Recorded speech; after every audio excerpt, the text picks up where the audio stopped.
सबसे पहले मैंने जैसा कि आपको बताया कि फर्स्ट बार हम लोगों ने अपनी तैयारी को 3 भाग में डिवाइड किया है बच्चों। कितने भाग में? अपने सिलेबस को हमने 3 भाग में डिवाइड किया है।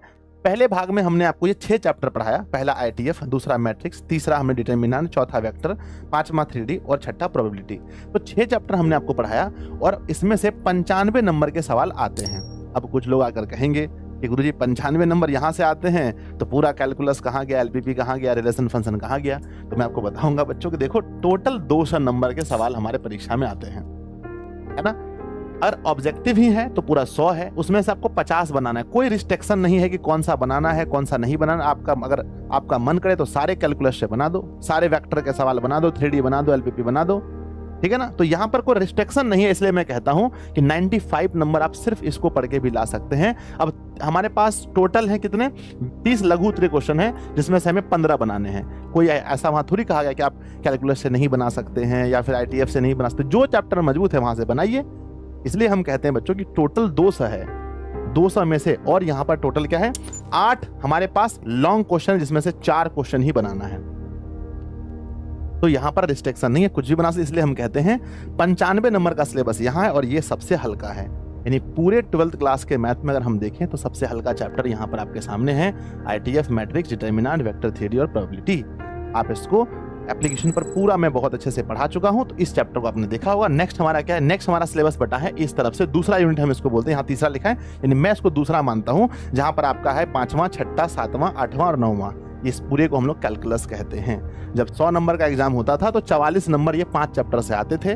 अब 200 नंबर का है तो 88 नंबर इस 5 चैप्टर से आते हैं, ठीक है।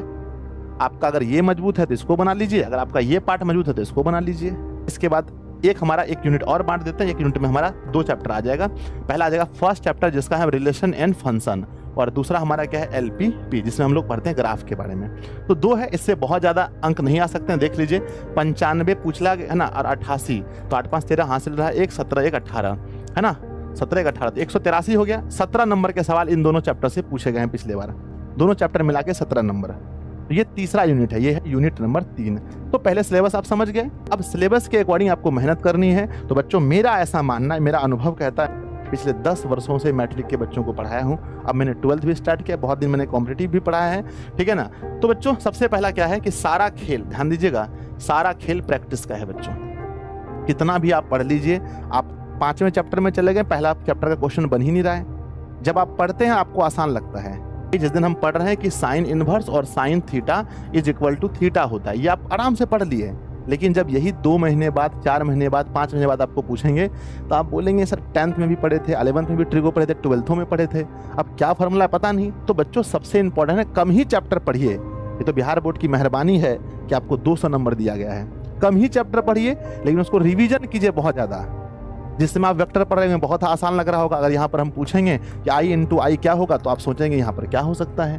तो अगर जिसको प्रैक्टिस है वो तुरंत जवाब देगा। तो बच्चों सारा खेल प्रैक्टिस का है, बहुत ज़्यादा प्रैक्टिस कीजिए, खास करके मैथ को, है ना, बहुत प्रैक्टिस कीजिए। अब सर आप बोलेंगे सर प्रैक्टिस कैसे करें, ये तो बताइए, प्रैक्टिस करें तो कैसे करें।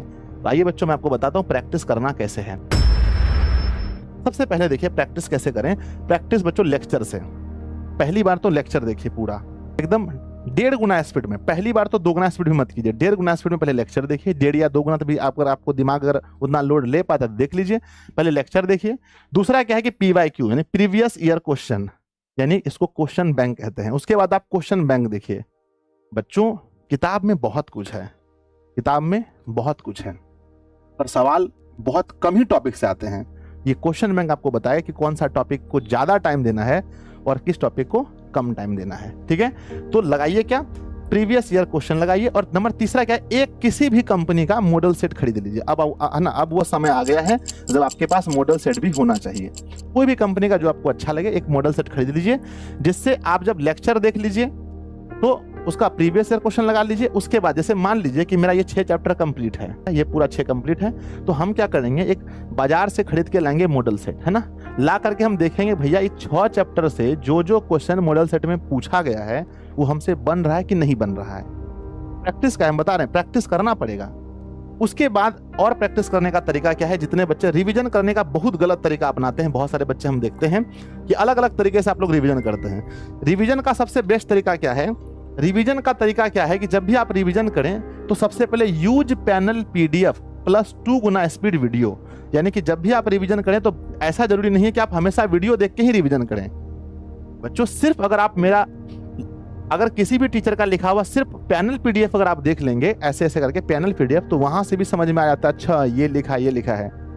तो जब भी रिवीजन कीजिए बच्चों तो अधिकतर बच्चे किसी भी सब्जेक्ट का कीजिए तो रिवीजन करने में पैनल पीडीएफ का यूज कीजिए, है ना। लेक्चर को देखिए, पीवाईक्यूज लगाइए, मॉडल सेट लगाइए, ठीक है। मेरी बात को ध्यान से मानिए, जो बच्चा जितना प्रैक्टिस करेगा उसका उतना ज्यादा नंबर आएगा, ये सीधा फार्मूला है। जो बच्चा जितना प्रैक्टिस करेगा उसका उतना ज्यादा नंबर आएगा, ये सीधा फार्मूला है। Practice proportional to your marks. इसलिए बच्चों मेहनत कीजिए, ज्यादा से ज्यादा प्रैक्टिस कीजिए।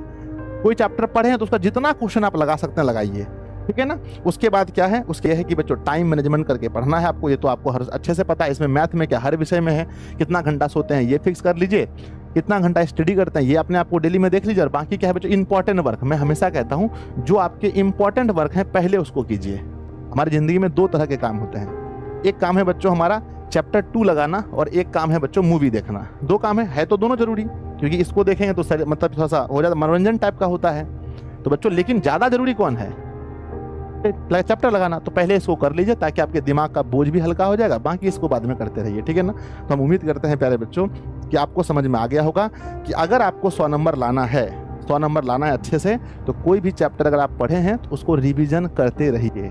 नहीं तो पता चलेगा कि अगस्त, है ना, अक्टूबर में सिलेबस तो खत्म हो गया और आपसे क्वेश्चन ही नहीं बन रहा है। तो कोई चैप्टर पढ़िए तो सीना चौड़ा करके कह सकें कि भैया हमारा वेक्टर से कोई क्वेश्चन आता है सर, हम बना लिए हैं, पूरा क्वेश्चन बैंक बना लिए हैं, मॉडल सेट भी लाते हैं तो फटाफट क्वेश्चन बन जाता है। तो जितना भी पढ़े हैं उसको कम मत समझिए बच्चों। सोचिए अगर कोई बच्चा यही 6 चैप्टर को इतनी बार पढ़ ले, इतने अच्छे से पढ़ ले कि 95 में से 70